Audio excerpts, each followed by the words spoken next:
स्थानभ्रष्टान शोभन्ते दंता केशा नखा नरः इति विज्ञाय मतिमान स्वस्थानं न परित्यजेत।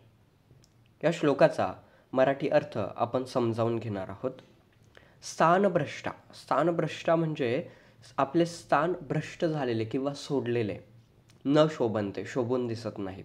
बघा काय काय सांगितलंय। दंता म्हणजे दात, केशा म्हणजे केस, नखहा नख आणि नरहा म्हणजे माणसे।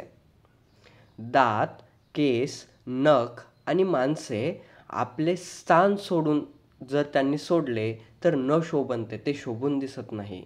इति विज्ञाय मतिमान, इति म्हणजे असे, विज्ञाय मतिमान, मतिमान म्हणजे बुद्धिमान माणसे, विज्ञाय म्हणजे जाणून, असे जाणून बुद्धिमान माणसे स्वस्थानम न परित्यजेत, स्वतःचे स्थान कधीही परित्यजेत, कधीही त्यागत नाही।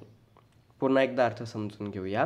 स्थानभ्रष्टान शोभन्ते दंतः केशा नखा नरः इति विज्ञाय मतिमान स्वस्थानम न परित्यजेत।